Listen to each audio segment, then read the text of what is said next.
Buenas tardes a todos. Dios les bendiga.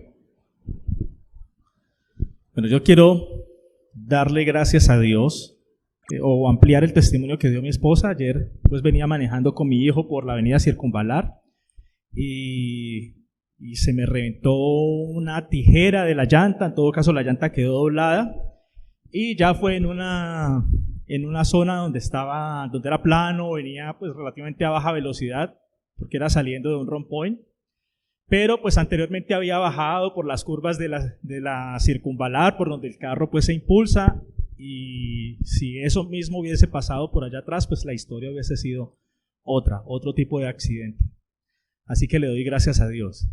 Y justamente esa situación tiene mucho que ver con el tema de hoy, porque digamos que hoy que llamé al mecánico de confianza para todo lo que tiene que ver con tren delantero, suspensión, rodamientos, tengo un amigo pues que siempre me ayuda con eso, pues hicimos una videollamada y le mostré pues cómo quedó el carro y todo eso, y me decía, pero venga, yo no entiendo cómo pasó eso. Entonces resulta que yo en estos días sí había escuchado un cierto ruidito en el carro que no era normal, pero yo no creí que era grave. Dije, no, yo tengo que llevarlo, de pronto la otra semana me doy una pasadita por allá por donde los que hacen todo el tema de suspensión.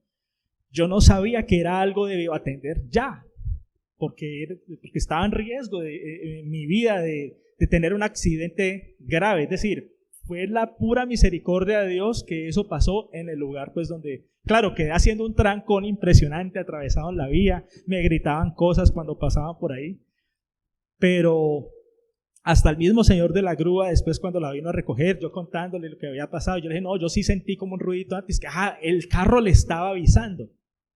Entonces uno a veces no entiende esos avisos. El tema del día de hoy se llama la actitud correcta para escuchar a Dios. ¿Cuál es la situación en la que nosotros estamos? Definitivamente hay un problema de comunicación entre Dios y los hombres. No porque Dios no pueda hablar, no porque Dios no sea capaz de hacerse entender, de hablarnos de forma audible, Él lo puede hacer perfectamente. Pero hay una barrera que separa la relación entre Dios y los hombres que se llama el pecado. Esa barrera está allí y nosotros somos creyentes. Hemos sido librados de las consecuencias del pecado a través del sacrificio que hizo Jesús en la cruz. Sin embargo, seguimos siendo pecadores y por eso tú y yo no nos podemos sentar a hablar con Dios como con cualquier otro. Hay ciertas dificultades para entender, para saber lo que Él quiere con nosotros. Todos tenemos esas dificultades. Me gustaría que de pronto alguno que diga, no, yo tengo una comunicación súper fluida con Dios, yo le entiendo todo lo que Él me quiera decir, y entonces que levante la mano y yo le quiero aprender a esa persona, porque yo también tengo problemas en muchas ocasiones para saber qué es lo que quiere Dios con nosotros. Y resulta que este problema comenzó desde el principio o desde la caída que tuvieron Adán y Eva. Al principio, cuando Dios puso al hombre en el huerto del Edén, había una comunicación. El ser humano podía incluso ver cara a cara al Señor, lo podía escuchar, podía expresar todas las cosas, podía preguntarle, Dios podía dar indicaciones e instrucciones. Pero después del pecado, esto no se cortó inmediatamente. Hubo un proceso de degradación en el cual el hombre fue perdiendo esa sensibilidad para escuchar a Dios. ¿Dónde vemos eso? En la historia de Caín y Abel. A Caín y Abel les tocó acercarse a Dios para presentar ofrendas. Eso quiere decir que ya estaban inmersos en el pecado. Si no estuviesen en pecado, no tendrían que haber presentado ofrenda de nada. Pero el hecho de que tuvieran que acercarse a presentar una ofrenda quiere decir que ya esa condición de pecado habría caído sobre toda la humanidad, incluyéndolos a ellos. No vamos a entrar en la especulación de saber si ellos nacieron antes de que el hombre pecara, si nacieron después, porque digamos que la Biblia no nos da muchos indicios para eso. Lo que sabemos es que eran un par de pecadores, Caín y Abel, que tenían que acercarse a Dios a dar una ofrenda. Uno de ellos entendió la voluntad de Dios, entendió lo que Dios quería y entregó la ofrenda correcta.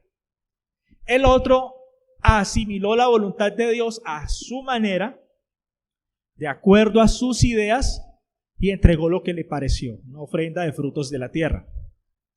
Y es más, la prueba de que la comunicación con Dios no se había deteriorado del todo, es que ellos se dieron cuenta de lo que el Señor pensó acerca de esas ofrendas.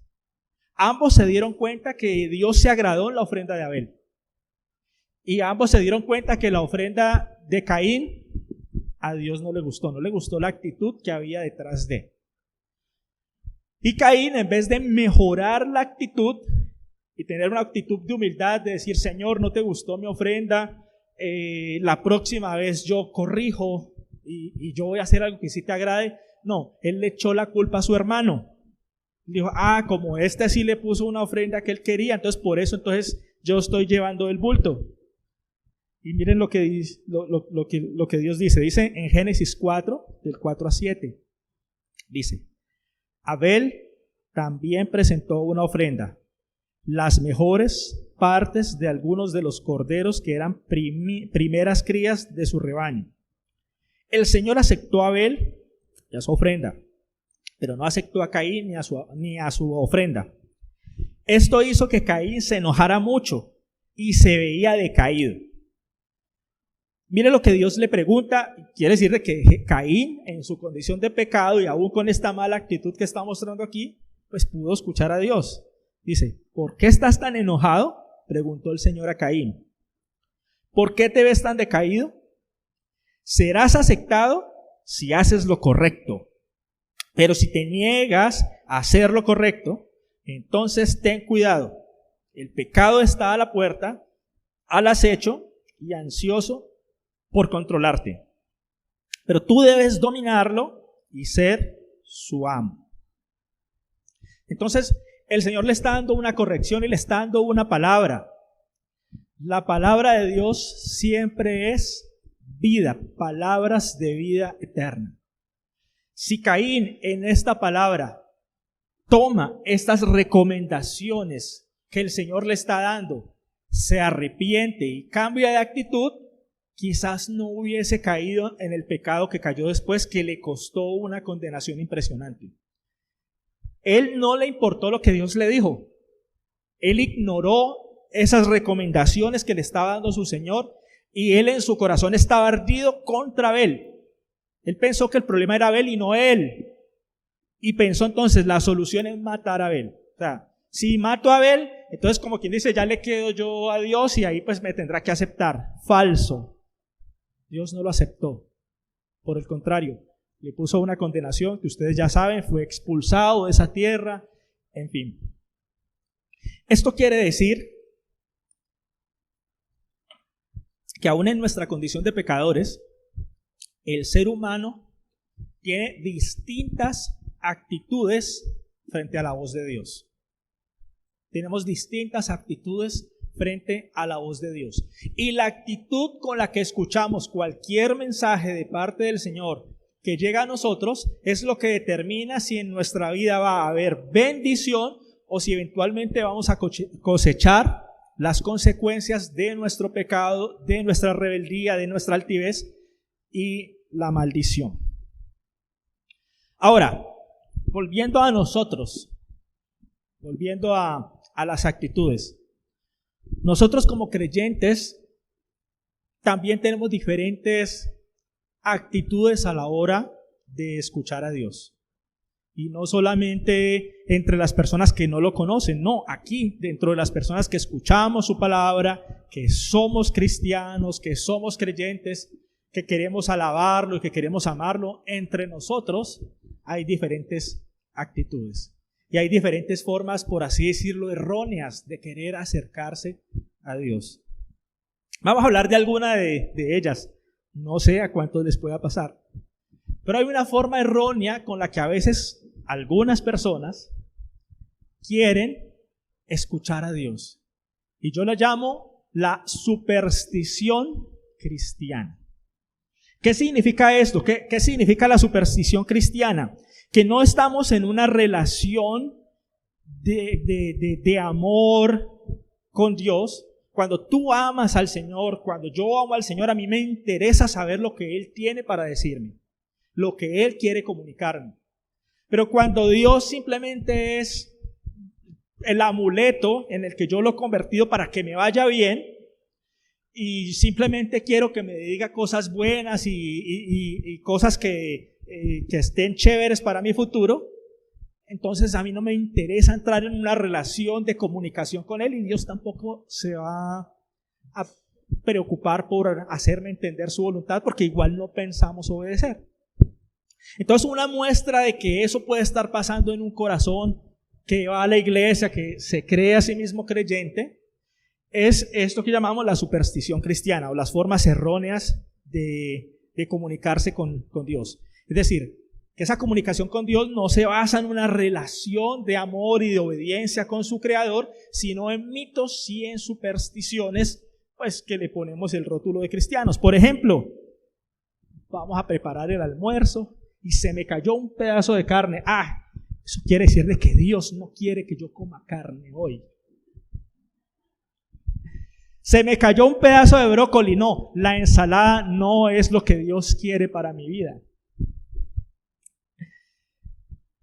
Hay otras formas, eso nos puede pasar muchas veces. Caemos en supersticiones y decimos es Dios. Estamos manejando, vamos por una vía, de pronto vemos que hay algo de trancón. No, Dios no quería que yo me fuera por ahí, tengo que irme por acá, y resulta que nos vamos por acá, el trancón está peor.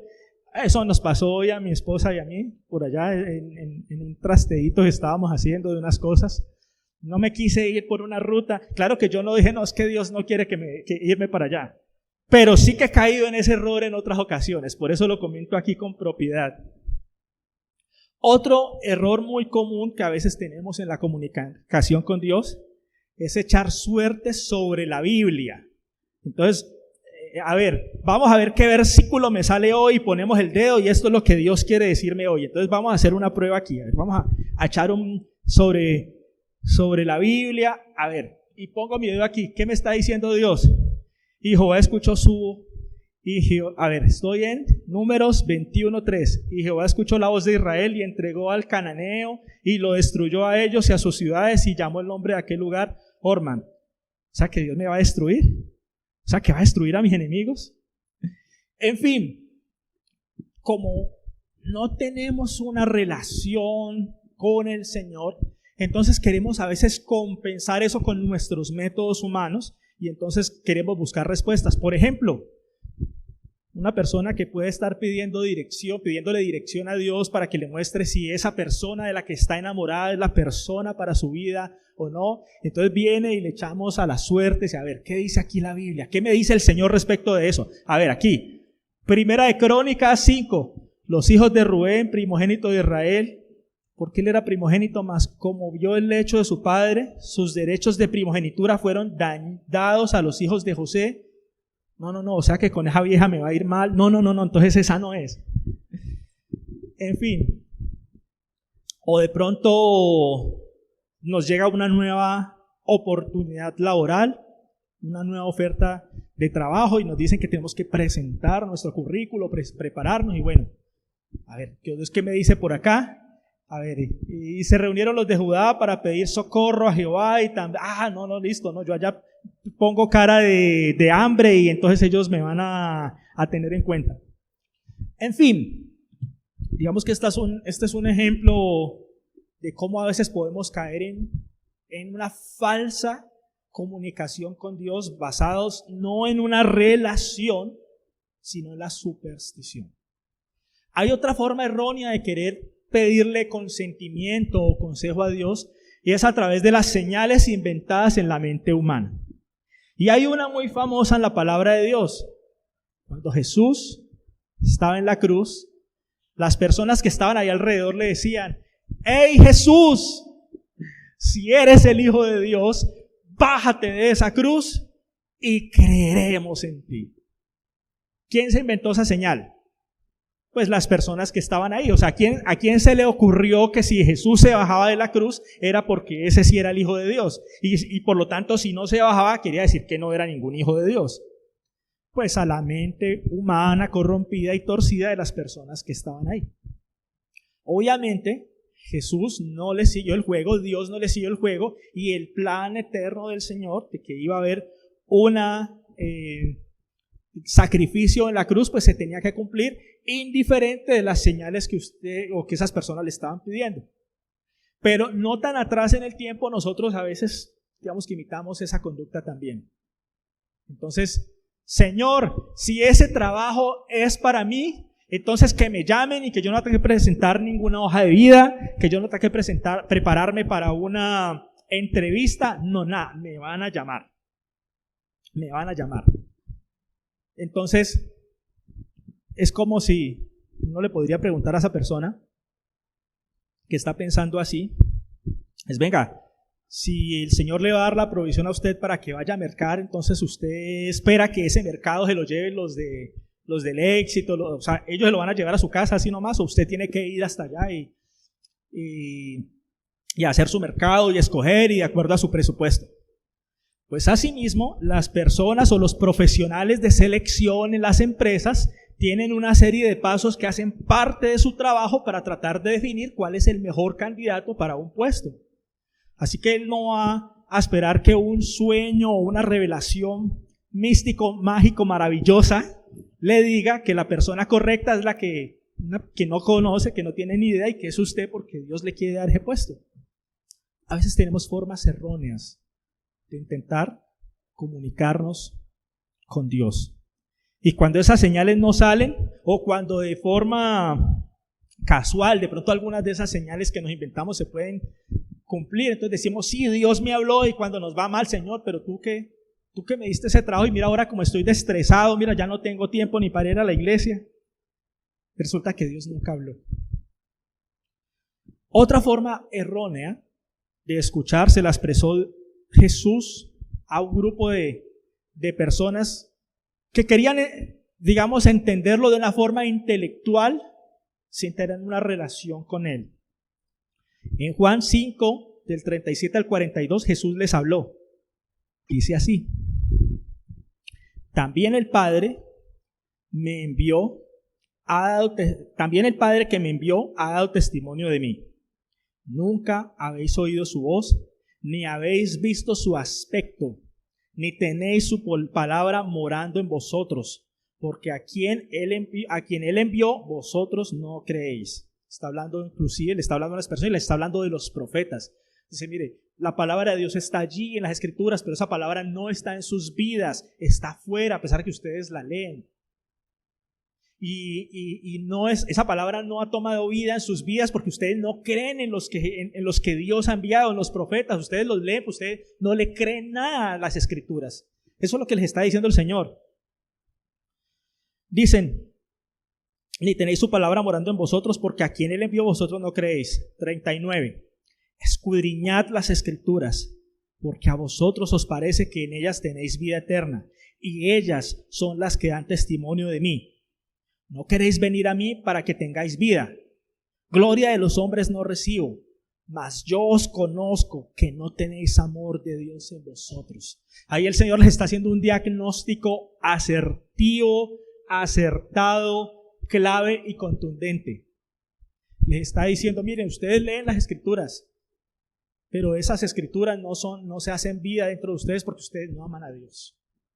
Ustedes no aman a Dios. Y el mismo Señor, así como en Génesis, el Señor le estaba dando la clave, le estaba tendiendo la mano a Caín para que no se resbalara con una frase, con una palabra, para intentar rescatarlo. Aquí Jesús les está tirando un salvavidas a estos que están escuchando y les dice, escudriñen las Escrituras.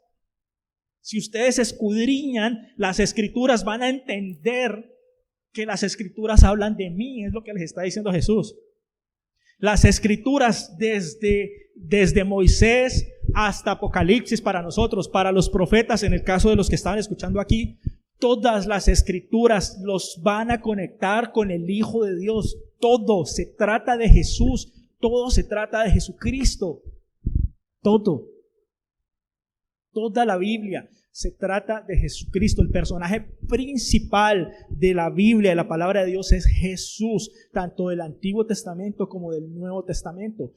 Todas las escrituras nos conectan con Él, porque en Él está la vida eterna. Él es el más grande esfuerzo que ha hecho Dios para rescatarnos, para salvarnos. Y ahí hay una palabra clave que también tenemos que hacer una pausa en esta tarde y permitir que nos hable. Quizás, así como a estas personas a las que Jesús le estaba hablando, en esta tarde Dios te está hablando a ti, me está hablando a mí. Quizás escuchamos la palabra de Dios de una forma intelectual, o sea, para satisfacer nuestra curiosidad, nuestro deseo de cultura general, pero de pronto estamos escuchando sin tener una relación con el Señor, sin amarlo. Ahora, el amor para con Dios no es un amor, por así decirlo, emocional, que se basa en maripositas en el estómago. El amor hacia Dios es un amor sacrificial, en el cual yo me niego a ciertos detalles que me gustan porque sé que a Él le desagradan, y en ese nivel de amor para con nuestro Señor hay obediencia. Yo lo obedezco porque lo amo. Esa es la relación a la que el Señor nos invita. Ahora, si de pronto nosotros no estamos en esa relación con el Señor, sino que estamos más bien en una relación de conveniencia. Bueno, yo busco al Señor, yo leo la Biblia, yo voy a la iglesia para ver qué bendición hay para mí. Nos puede pasar, creo que muchas veces hemos estado en esa condición. Pero si esa es tu condición y si esa es la condición que en esta hora el Señor te está mostrando, así como a mí el sonidito del carro, que yo no entendí para nada a qué se refería a eso, o ese sonidito que me estaba indicando que ya era inminente un daño mientras yo iba manejando, así es posible que Dios te esté hablando en este momento y no quieras escuchar que es grave, que no le estés prestando atención como Él quiere. Y ante esa actitud incorrecta de querer acercarse a Dios, hoy el Señor te dice: escudriñad las Escrituras, porque a ustedes les parece que en ellas hay vida eterna, y la hay, y las Escrituras los conectan conmigo, hablan de mí. ¿Y qué es escudriñar? Aquí está la definición. Escudriñar es examinar algo con mucha atención, tratando de averiguar las interioridades o los detalles menos manifiestos. La palabra de Dios fue diseñada directamente por el Creador, de tal forma de que al leerla no comprendemos o no podemos asimilar muchos de los conceptos sin una relación con el Espíritu Santo. Si tú y yo no tenemos una relación con el Espíritu Santo, muchas de las cosas que están aquí van a ser como historias, como mitos, como leyendas, porque no se van a hacer vida en nuestra vida, sino solamente a través de una relación con el Señor, con el Espíritu Santo. Y vamos a hacer un ejercicio práctico. Vamos a leer un pasaje de las Escrituras que tiene que ver con este tema de la actitud, pero vamos a escudriñarlo como sería recomendable.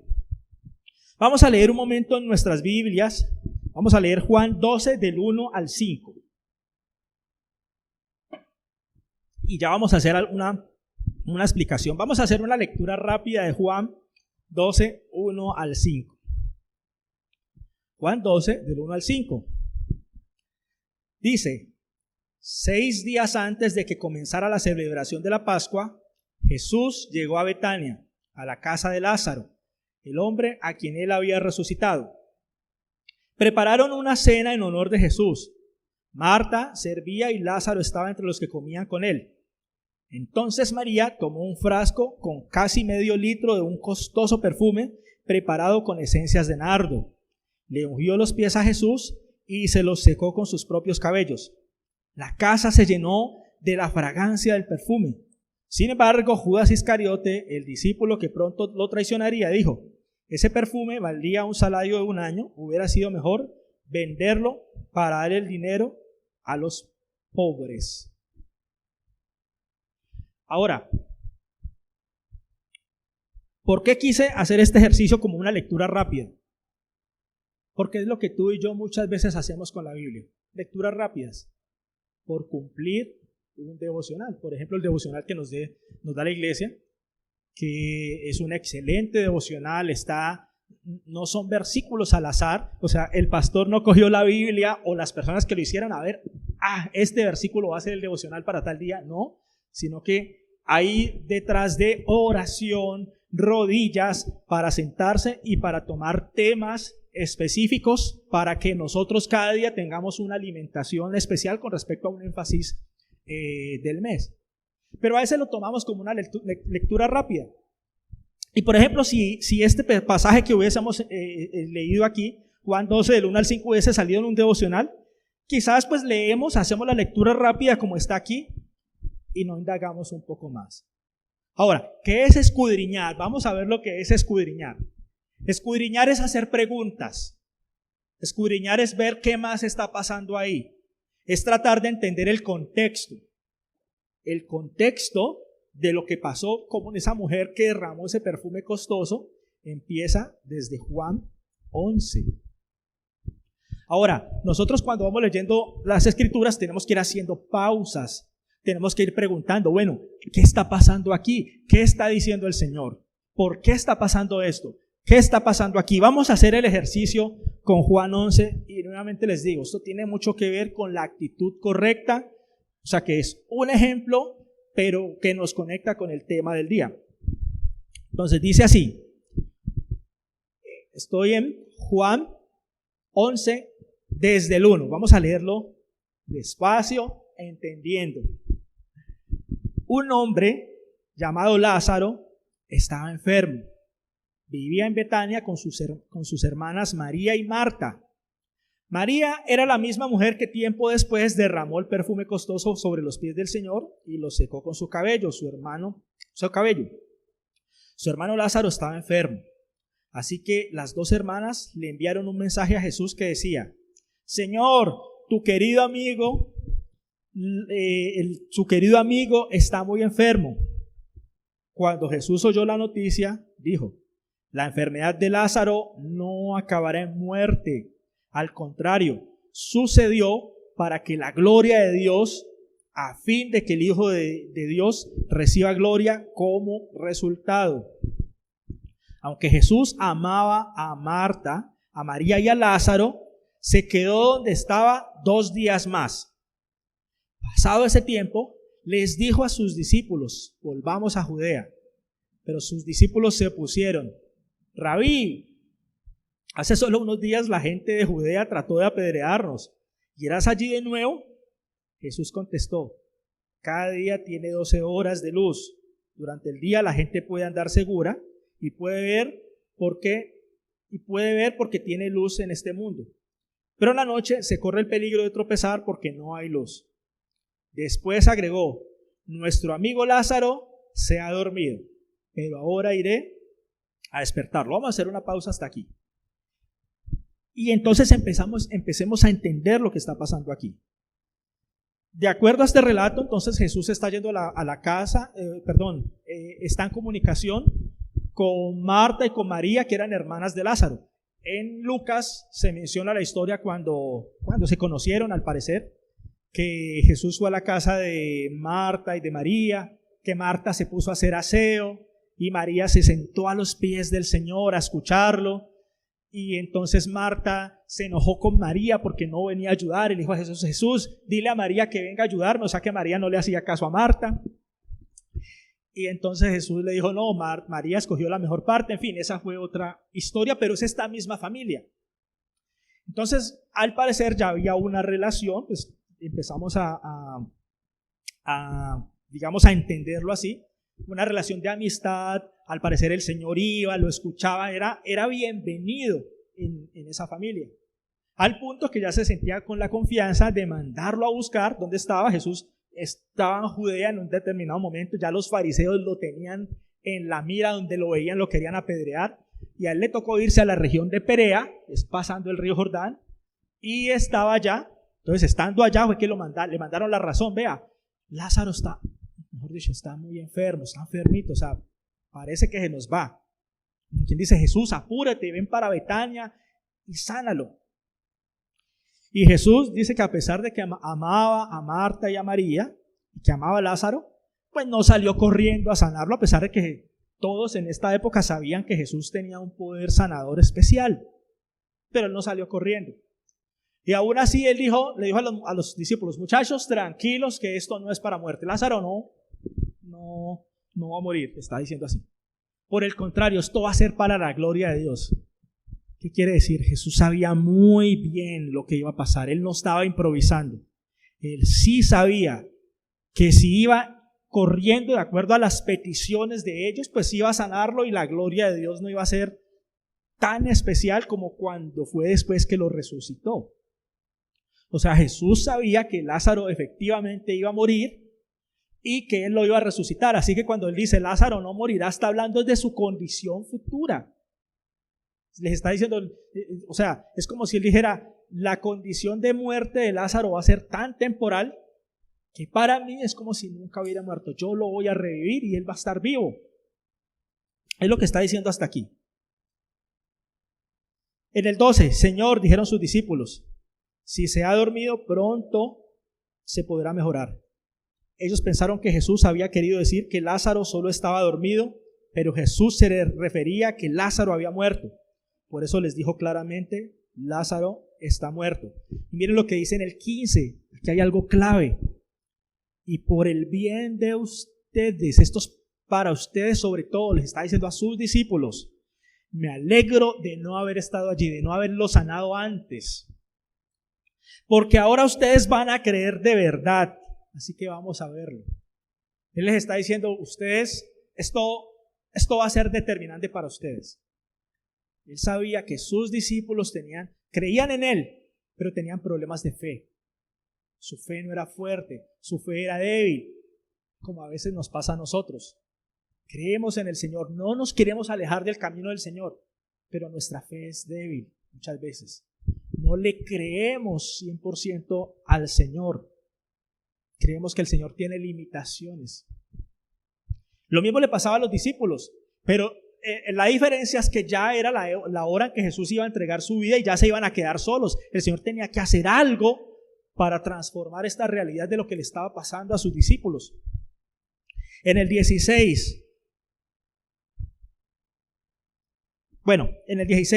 Tomás, el que apodaban el gemelo, le dijo a los otros discípulos, vamos nosotros también y moriremos con Jesús. O sea, ese sí que peor, está más perdido en la fe todavía. Él no solamente no creía que Jesús pudiera hacer algo con Lázaro sino que ya había muerto, sino que él no pensaba que Jesús podría proteger la integridad del grupo, porque allá en esa región, en Betania, que queda muy cerquita queda dentro por así decirlo, del departamento de Judea, cerquita de Jerusalén, y estaban todos los fariseos como locos buscando a Jesús. Entonces dijo, no, allá vamos a morir, o sea, vamos, ya nos llegó la hora de nuestra muerte. En el 17, cuando Jesús llegó a Betania, le dijeron que Lázaro ya llevaba 4 días en la tumba.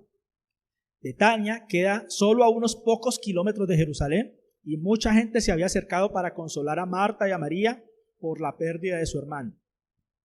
Y empecemos a ver las actitudes aquí a partir del 20. Ojo a las actitudes. Cuando Marta se enteró de que Jesús estaba por llegar, salió a su encuentro, pero María se quedó en la casa. Marta le dijo a Jesús, Señor, si tan solo hubieras estado aquí, mi hermano no habría muerto. Pero aún ahora yo sé que Dios te dará todo lo que pidas. Jesús le dijo, tu hermano resucitará. Y mire lo que le contesta Marta, es cierto, respondió Marta. Algún día cuando resuciten todos los muertos, en el día final, Él también resucitará. Y Jesús le dijo, yo soy la resurrección y la vida. El que cree en mí, aunque esté muerto, vivirá. Todo el que vive en mí y cree en mí jamás morirá. ¿Lo crees, Marta? Sí, Señor, le dijo a ella. Siempre he creído que tú eres el Mesías, el Hijo del Dios, el que ha venido de Dios al mundo. O sea, ella le creía, no era una incrédula. Pero en estos momentos la actitud que ella tuvo fue un poquito más de reclamo que de otra cosa, aunque con algo de respeto, que le dijo: Señor, pero ¿sabes qué? Si tú hubieras estado aquí, eso no le pasa a mi hermano. A veces tú y yo somos así con el Señor. Tenemos algo de respeto y le decimos: Señor, pero es que si tú no hubieras permitido esta situación aquí, mi situación sería diferente, como si pues Dios se equivocara y nosotros fuéramos los que tuviéramos la razón. A veces tenemos esa actitud incorrecta. ¿Qué pasa cuando tenemos actitudes incorrectas para tratar de comunicarnos con Dios? Pues no hay mensaje. No entendemos lo que Él quiere decirnos. Dice en el 28: luego Marta regresó a donde estaba María, y a los que se lamentaban la llamó aparte y le dijo: el maestro está aquí y quiere verte. En el 29, entonces María salió enseguida a su encuentro. Jesús todavía estaba fuera de la aldea, en el lugar donde se había encontrado con Marta. Cuando la gente que estaba en la casa consolando a María la vio salir con tanta prisa, o sea, listo, el maestro me llamó, ella no se fue pues al paso de la tortuga, sino que se fue deprisa. Creyeron que iba a la tumba de Lázaro a llorar, así que la siguieron. Cuando María llegó y vio a Jesús, cayó a sus pies. Ojo a la actitud de María, es diferente a la de su hermana. Cuando María llegó y vio a Jesús, cayó a sus pies y desde el suelo le dijo: Señor, si tan solo hubieras estado aquí, mi hermano no habría muerto. Son actitudes diferentes, pero igual en el trasfondo de ambos mensajes, tanto de Marta como de María, está ese granito de duda, ese granito de incredulidad. Y ese granito de duda y de incredulidad, sí o sí, muchas veces tú y yo lo tenemos, y lo tenemos en nuestra comunicación con Dios. Ese grano de duda: Señor, ¿y si no me contestas? Señor, ¿y por qué quedó de presidente ese tipo? No, ¿ahora qué vamos a hacer? Señor, y está ese granito de duda. ¿Y cuál es la reacción de Dios? Porque a nosotros a veces nos parece que eso no pasa nada, que Dios nos acepta pues tal y cual como somos. Pero miren lo que pasó con Jesús en el 32, en el 33. Cuando Jesús la vio llorando y vio a la gente lamentándose con ella, se enojó en su interior y se conmovió profundamente. Y entonces hagamos una pausa y hagamos preguntas, porque estamos escudriñando. ¿Cómo así? María está de rodillas en el suelo en una actitud humilde y le dice: Señor, si tan solo hubieras estado aquí. Y Jesús se enojó. O sea, ¿qué enojó a Jesús? ¿Qué fue lo que hizo que se enojara? Definitivamente no fue la actitud de María, porque tenía la actitud correcta. Pero ese granito de duda que estaba ahí, porque ellas conocían muy bien al Señor, ellas lo habían hablado con Él les había enseñado mucho, estaban de cierta forma poniendo una limitante. Es que para que tú hagas tus milagros tienes que venir cuando el enfermo está bien. O sea, ahora que ya murió, pues tú no puedes hacer nada. Y el nivel de relación que el Señor tenía con ellas era especial, había cierta intimidad, y por eso a Él le enoja. Le dice: ¿por qué tienen estas dudas? ¿Por qué tienen estas dudas? Y miren lo que siguió hablando el Señor. ¿Dónde lo pusieron?, les preguntó. Ellos le dijeron: Señor, ven a verlo. Entonces Jesús lloró. La gente, en el 36, la gente que estaba cerca dijo: miren cuánto lo amaba.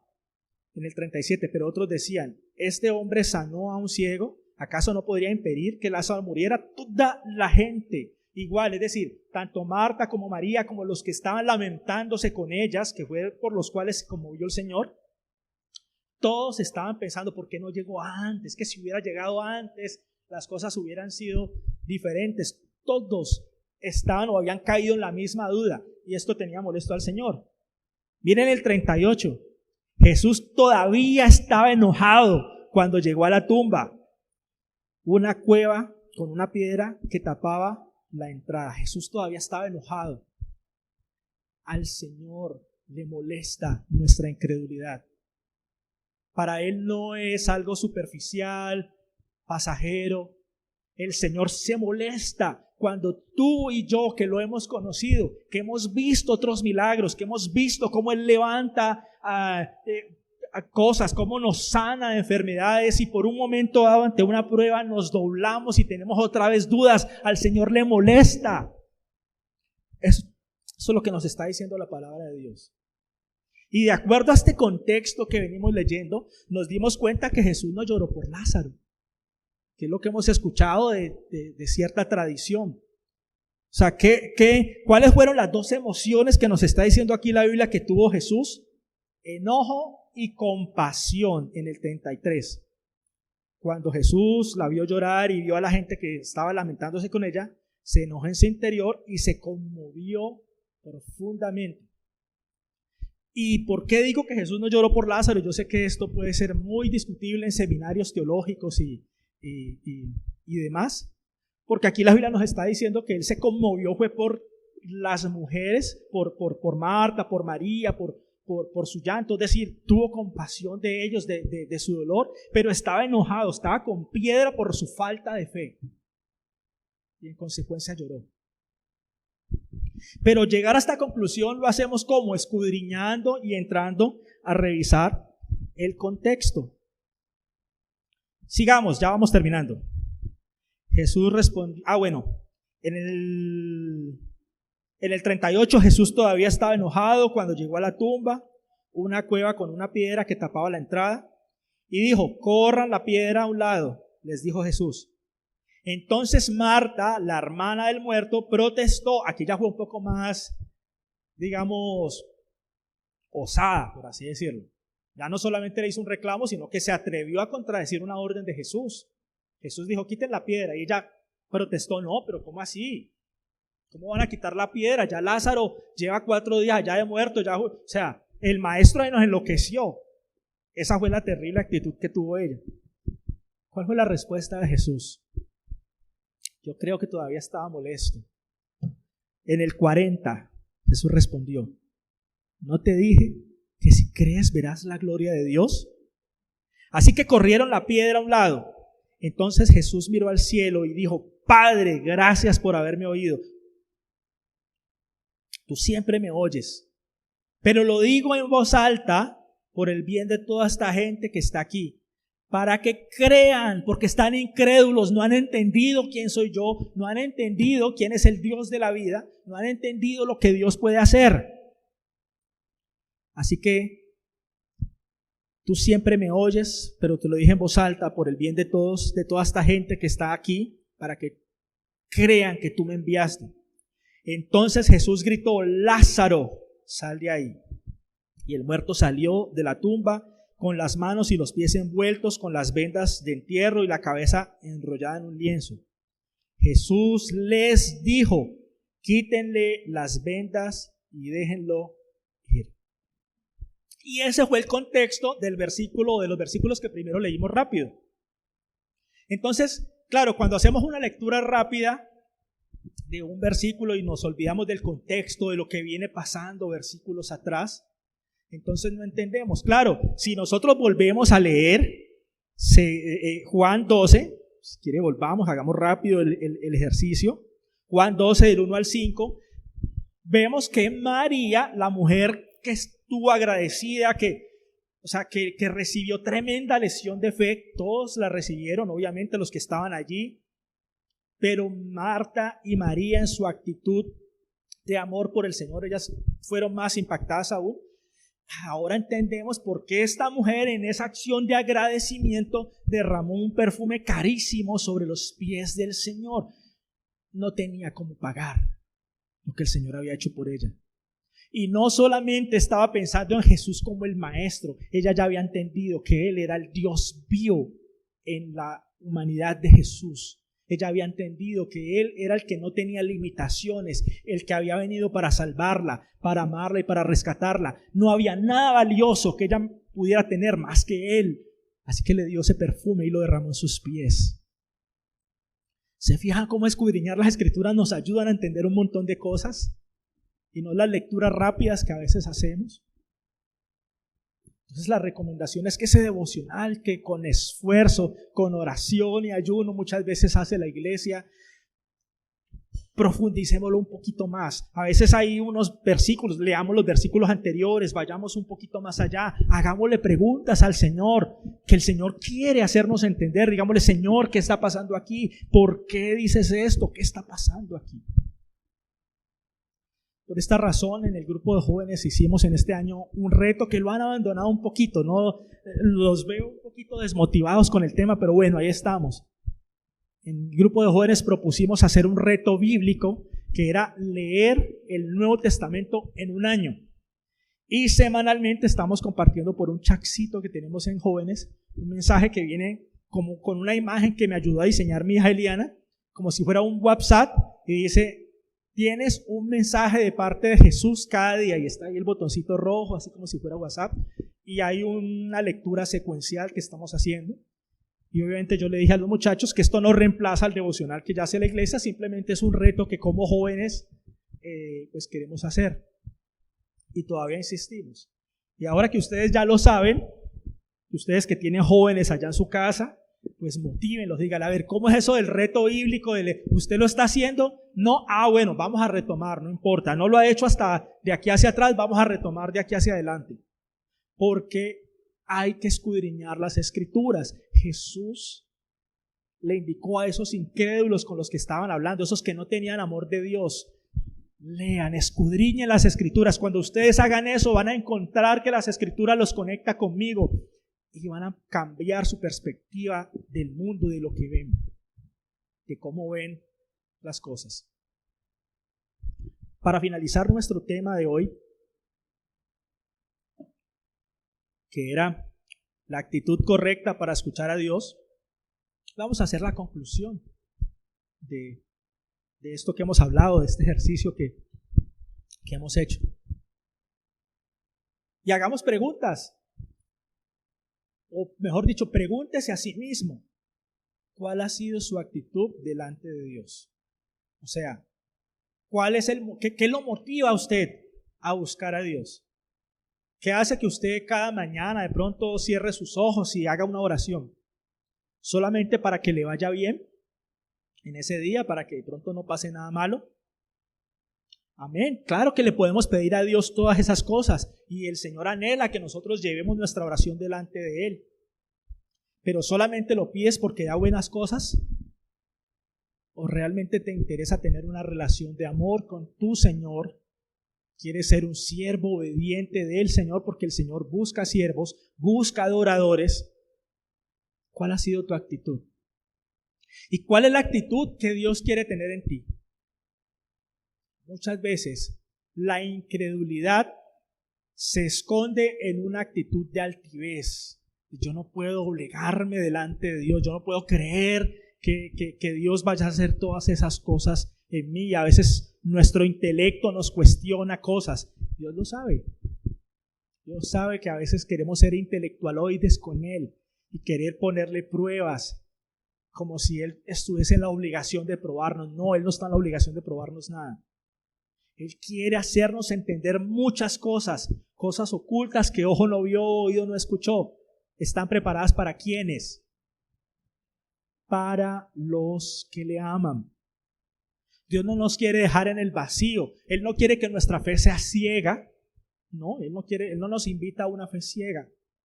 Él nos invita a tener una fe viva en el Dios vivo, a través de una relación, y a través de esa relación lo vamos conociendo y vamos conociendo su voluntad y su palabra.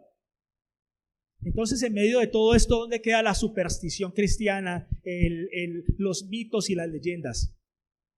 Lejos de la voluntad de Dios. Y eso es lo que tenemos que entender hoy y aprender hoy.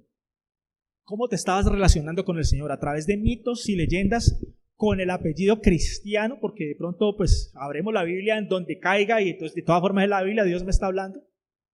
Pero con la tentación de querer darle a ese versículo la interpretación que a mí me parece, a lo que yo estoy pensando, y no tratando de dejar que la Biblia hable en su contexto y me diga lo que ella quiere decir, sino queriendo hacer que la Biblia diga lo que yo quiero escuchar. actitudes incorrectas. Amada iglesia, yo mismo he pasado por muchas de estas malas actitudes a la hora de escuchar al Señor. Por eso desde el principio dije que yo no soy el más idóneo a la hora de decir, no, es que yo sé escuchar a Dios. Al igual que ustedes, estamos en el mismo proceso de conocerlo, de relacionarnos con Él, de tratar de entenderlo, de querer escudriñar las Escrituras para tener un poco de esa sabiduría, de esa vida que Él quiere darnos. Y es el consejo que yo les quiero dar, que busquemos a Dios de corazón, que revisemos la actitud con la cual nos estamos acercando a Él, porque quizás sea una actitud errónea, quizás hay un ruidito por ahí que deba ser corregido antes de que se acabe el tiempo. Dios los bendiga, vamos a orar, vamos a darle gracias a Dios por su palabra.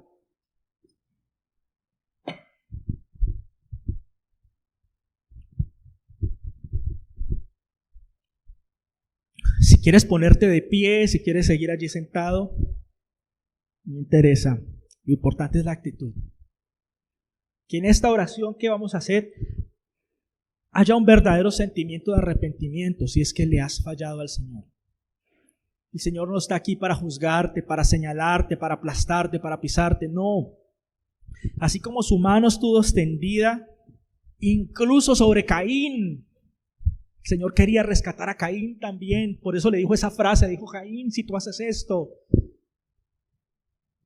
Él quiere rescatarnos a nosotros. Somos nosotros los que no nos dejamos alcanzar por Él muchas veces, por nuestras actitudes erróneas, por nuestra altivez, por no querer doblar nuestras rodillas, por no querer obedecerlo, por no entender que la vida que Él tiene para nosotros no tiene comparación. Que el camino que Él tiene para ti y para mí es el mejor camino que podemos tomar. Señor amado, gracias en esta tarde. Gracias por tu palabra, Señor.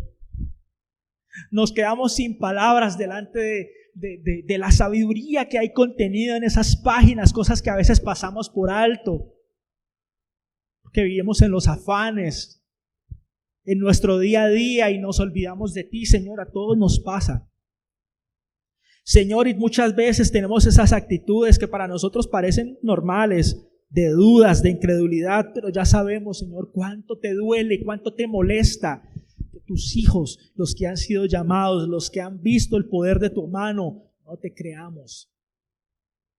Ayúdanos a entender, Señor, cuando esas actitudes de nosotros te molestan, cuando te sacan cuando no son adecuadas, Señor. Porque a veces nosotros somos ciegos, Señor, no entendemos nada, no sabemos nada, no comprendemos lo que está pasando con nuestras vidas. Porque muchas veces somos ciegos, somos sordos, no entendemos, Señor, no te entendemos.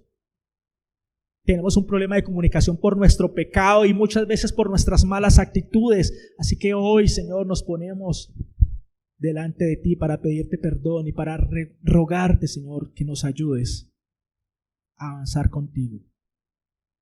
Tú tienes la respuesta a muchas de esas situaciones difíciles por las cuales nos aquejamos día a día. Yo no sé qué situación tengas tú que cada día te esté aquejando o atormentando. Y el Señor tiene una respuesta. Él sabe muy bien lo que va a hacer y lo quiere hacer para su gloria, pero a veces no lo dejamos. Perdónanos, Señor. Ayúdanos, Señor, a amarte. Ayúdanos a entenderte, a conocerte, a estar un poco más cerca de ti cada día. Gracias por tu palabra. Te damos gracias, te rogamos que nos guardes, que te quedes con nosotros en esta tarde, que nos permitas regresar con tu bendición a la casa, Señor. En el nombre de Jesús de Nazaret. Amén. Y amén.